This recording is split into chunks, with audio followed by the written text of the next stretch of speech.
So, a few days ago, I celebrated 1 month of being your senior minister. Can you believe it? It's been a whole month. And thank you for letting me be myself. It's the only way I can be. And you know, as I was thinking about this, I was just, so blown away with the gratitude that I feel. And I'm talking about gratitude this morning. And in particular, the gratitude that I feel for our beloved staff here that make all of, that you would not believe all that they do. So in absolutely no particular order, I want to thank Reverend Christine, Lee Turner, Brian Harris, Shelley Walker, Sarah Forbes, Nicole Branson, Amanda Ben and Barbara, who all take care of our teens, our incredible board of trustees, Carolyn Gomez, our office, and bookstore manager, Mary Kinghorn, oh my word, all things facilities, Margaret Schumacher, our angels who came in and volunteered just this week to paint and repave and sprinkle fairy dust on our parking lot. It was amazing. I also want to thank all of those who come in and volunteer each week in our office, Jody and Charlotte, Nancy Jubitz, Janine Massey in education, our entire communications team, amazing, and the hug team, the hospitality team, the decor team, the count team, the prayer shawl team, all the teams, the practitioners. If you serve, support, volunteer this community, please stand so I can personally thank you. Thank you, thank you, thank you. Look at this. How loved, how blessed. Choir, everybody. Thank you. Thank you, thank you, thank you, thank you. You're all amazing, just amazing, amazing. Now, gratitude, it's a big emotion, isn't it? There's a lot to it. And there's so much to it, and we value it so highly in this community that we're actually devoting 2 Sundays to it. Next Sunday, the one and only Karen Drucker is going to be here. She's speaking, she's singing. On Sunday, she's talking about the blessings of gratitude. And so it looks like I'm the warm-up act this Sunday. Fine with me. But so you're not going to want to miss that. So gratitude. Thankfulness. It's a deep topic, especially with all that is happening in our world today, and I'm going to get to that. So practicing gratitude has been part of the human experience across time and cultures and faith traditions, dating back to the ancient times of the Etruscans, there we go. They had votive offerings in their temples. They would be, like a terracotta head or a foot or a hand or an ear. And basically, it was a blessing of gratitude for a healing that they had experienced somewhere in their body temple. In Mexico, if you've been to churches or shrines there, you will be familiar with the milagros, which translates into miracle. And there's miniature votive charms shaped like body parts that represent a thank you for a healing that occurred. The Hindus show gratitude in many acts of hospitality and through service and in their shrines and their homes, honoring the divine presence. There is a common Buddhist practice to give thanks for all that life has to offer, including the challenges, because it helps the Buddhist to appreciate life and cultivate more compassion. There is a Jewish morning prayer that begins, "I thank you, living and enduring God." For Muslims, the entire month of Ramadan has a specific focus on gratitude. In Christianity, the word Eucharist, which is often the central liturgical piece, comes from the Greek, which means thanksgiving. So gratitude is wired into our DNA across culture and religions, and for very good reason. We have so much to be thankful for, don't we? We really do. I know I do. Last month, the beginning of last month, I was in California for my brother Michael's wedding. He's my Irish twin. We're just a year and a few months apart. So it was very, very special. They had the wedding in Central California in the middle of nowhere. It was beautiful, but really it was in the middle of nowhere. This was confirmed after many, many hours through hills and valleys with no road signs. And finally, we pulled into the town, if you could call it that. And there was a sign that said population 18. So we really were in the middle of nowhere, but I'll tell you, it consisted of this lovely, beautiful lodge where kind of all the family and friends were staying, and it sat on this gorgeous green lawn, and there was kind of a stage area and a fire pit, and they had hung beautiful lights above. And right across the street, if you could call it a street, it was more like a way, right across the way was a little quaint, beautifully done, lovely cafe. And in front of the cafe was a gigantic barrel, and there was a sign on the barrel that read, Parkfield Cafe, the earthquake capital of the world. Be here when it happens.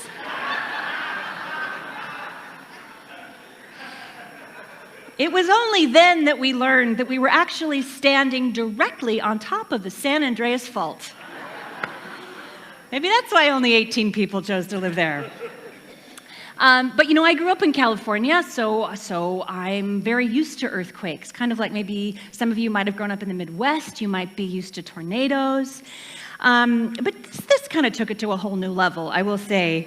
So fast forward, it's the evening, we're all in our wedding attire, and we're under the stars and the lights, and it's beautiful. The wedding was amazing. And my brother Michael got up to introduce one of his groomsmen who was going to speak. And just as he was introducing the groomsmen, the earth below our feet began to roll. Now, like I said, I've been in earthquakes. This wasn't a shaking earthquake. This was a rolling earthquake. Like slow motion rolling, like a roller coaster. And it was this moment of, it was awe that the earth was actually rolling. And it was also a moment of inhale. And my mama bear instinct was to reach out and grab my babies, which are now tall babies, and my husband and my parents. And just as it started, as quickly as it started, it stopped. And everyone in the wedding party just took an absolute collective, we're okay. We're okay. We're okay. We're okay. We're grateful. We're grateful. We're grateful. Now, this earthquake did hit about 3 hours from where we were. Thankfully, there were no fatalities. But it brought to mind, it's kind of why I called this talk the magnitude of gratitude. See what I did there? But seriously, it's moments like that that bring it all home, isn't it? So aside from an actual earthquake, what I know is that our lives at times can feel shaky. It can feel like the earth underneath our feet is shaking or moving or rolling. And maybe there might be something going on in your personal life or with what is happening in the world, especially right now. It's easy to consciously or unconsciously feel as if we're almost sort of waiting for the next earthquake, which I think right now is showing up in our news cycle. This is what is happening. And so here is my question to you. How do we quiet the earth that we are standing on? How do we quiet it? How do we settle it down so that we may participate in the healing of it? As always, It starts with us. And so I believe that one of the things that we can do right now is to bring heightened awareness of gratitude into our lives, which is a crucial ingredient. It's the crucial ingredient that automatically shifts the energetic field and creates the spaciousness needed to facilitate healing within ourselves, within each other, the collective, and the planet. So how do we do this? So yes, of course, it is about being grateful for the big things. And I think most of us here are grateful for the big things. You know, shelter, food, our loved ones. But I also want to point out that I believe it is just as important, if not more important, to be grateful for the multitude of the small kindnesses, the tiny blessings that are happening all around us all the time, the ones that we often miss. So I was recently chatting with my 17-year-old daughter, McKenna, and knowing that I was going to be talking about gratitude today, I asked her, I said, so McKenna, what are you grateful for? You know, except for me. and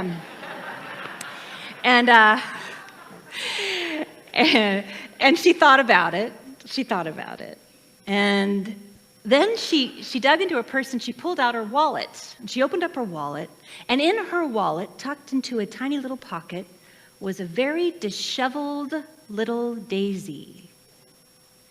And when I asked where that came from, she told me that she had been at the park recently with her best friend and our doggie, and there was a little girl, maybe around 3, picking daisies. And after a while, she heard the little girl's dad say, "It's okay, honey, you can do it." And this little girl, little, came up to McKenna and handed her a daisy and said, "Here you go, have a happy day." That's exactly how McKenna said it to me. "Here you go, have a happy day." And she kept it in her wallet.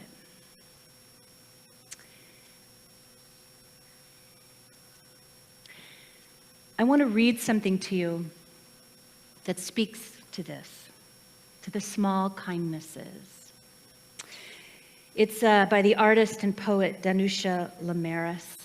I posted it on my Facebook page. If some of you have seen it, it bears repeating. She wrote, "I've been thinking about the way when you walk down a crowded aisle, people pull their legs in to let you by. Or how strangers still say bless you when someone sneezes, a leftover from the bubonic plague. Don't die, we are saying. And sometimes when you spill lemons from your grocery bag, someone else will help you pick them up. Mostly, we don't want to harm each other. We want to be handed our cup of coffee hot and to say thank you to the person handing it, to smile at them and for them to smile back, for the waitress to call us honey when she sets down the bowl of clam chowder, and for the driver in the red pickup truck to let us pass. We have so little of each other now, so far from tribe and fire, only these brief moments of exchange. What if they are the true dwelling of the holy, these fleeting temples we make together, when we say, here, have my seat. Go ahead, you first. I like your hat."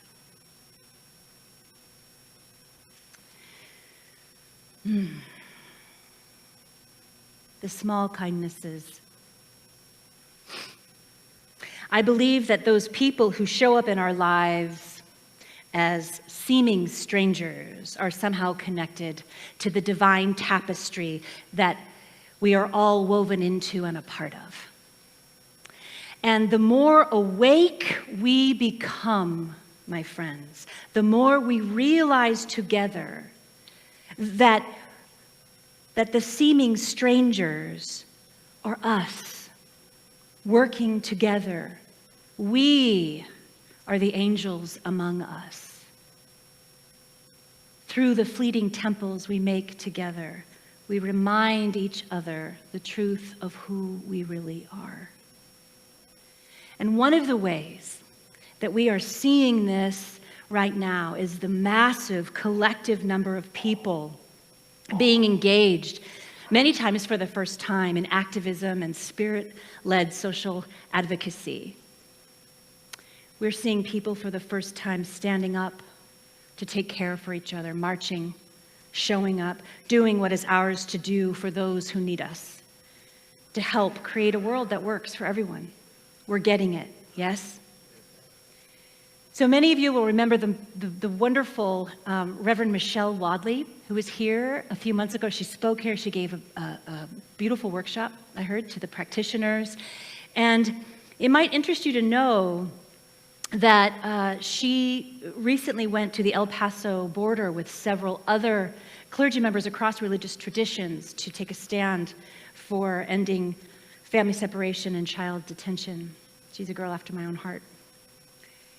So people in our movement are moving our feet in a big way.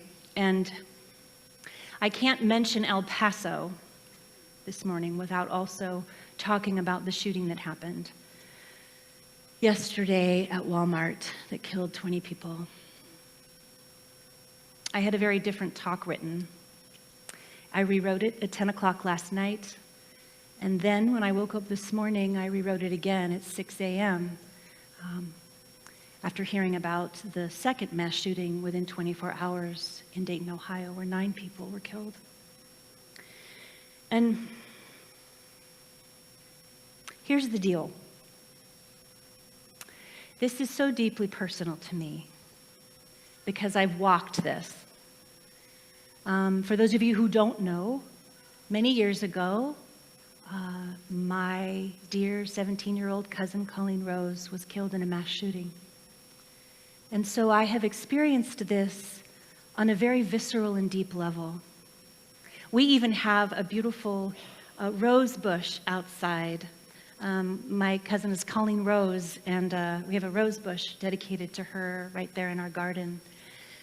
And what I want to say about this, because as I was thinking, wow, I'm talking about gratitude. I am certain that some of you may be wondering, where is the gratitude in this? And what I can tell you from a personal experience is that for the family and friends who've experienced something this close, gratitude comes later. It comes in retrospect, when you're able to see above everything. Of course, there's an initial absolute thankfulness and gratitude for the first responders, and I express my gratitude to those incredible souls that do the work they do. But I also wanted to talk this morning about the angels among us who show up quietly, who give us water if we need it, the neighbor who brings a casserole by who doesn't even know our name, the neighbor, the person you barely know who calls on the month anniversary or the year anniversary or the 10-year anniversary of her death. There is gratitude, enormous gratitude for those angels, for the helpers. And there is so much gratitude for the tireless work of the many activists, the noble work that they do, dedicating themselves to being the change they wish to see in the world. You know, when I was in Colorado, I had the profound honor to stand with and support the students from Marjorie Stoneman Douglas High School, to meet with the students who were creating and working on March for Our Lives. So what I know and what I am grateful for is the work that they are doing, the next generation, what we have, this divine opportunity that we have to stand up for this. You know, I was so moved, I don't know if you've heard this, there were over 200 people in El Paso who showed up after the shooting. In the heat, El Paso, Texas, they were wrapped around the building and down the block to donate blood. And then more volunteers came and brought them pizzas, and churches and places of worship opened their doors to bring people in. This is who we are. This is the truth of us, and that is what I am grateful for. That is what I am grateful for. Because as we speak, what I know is that there is a rising up to the magnitude of this moment in our country and in the world, in the hearts and minds of the collective family that we all belong to, that we are here to put love to our feet. We are, and we will. And what I know in my whole being is that with our faith, we can and we do move mountains, and we will.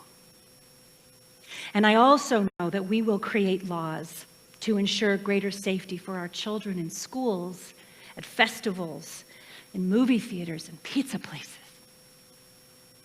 in Walmarts, everywhere. I am grateful that we have a voice, because what I know is that we are all part of a divine promise that is much greater than the current circumstances we have found ourselves in. You know, the majority of Americans are for just common sense gun reform, background checks, just common sense. And so here is what I want to say to you. I am grateful that we live in a country where we get to vote in 2020.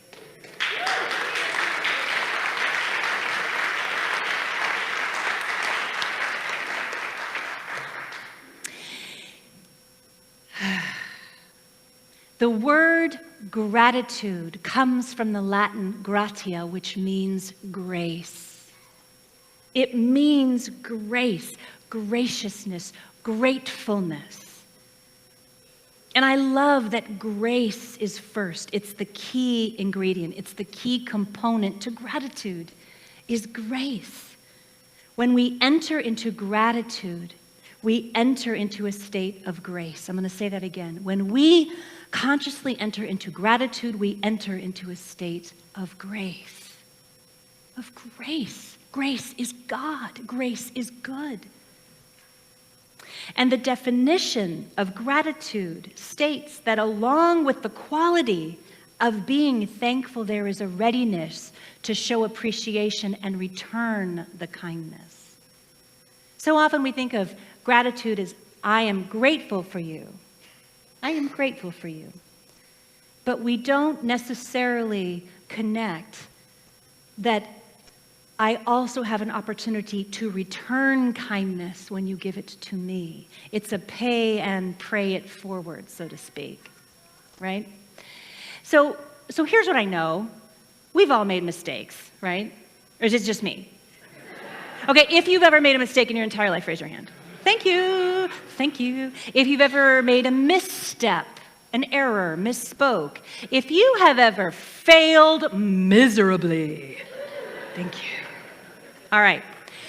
This is part of the human experience. It's part of this school of life that we all signed up for here, right? So it's okay. You have full permission to make mistakes. Here is the thing, though. Here is where grace comes in.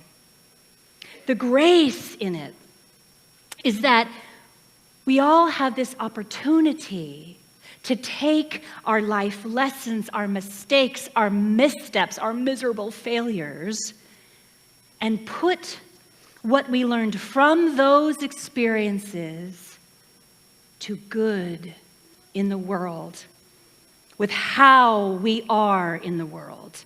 How we choose to raise our children, to mentor others, to sponsor others. We have a divine opportunity to be grateful for what we have come through so that we can in turn help others, we can uplift others, and we can make this world a better place. Yes? So I invite you this week to notice the places in your life that you have already healed. The mistakes, the errors, the missteps, the failures that you have learned from.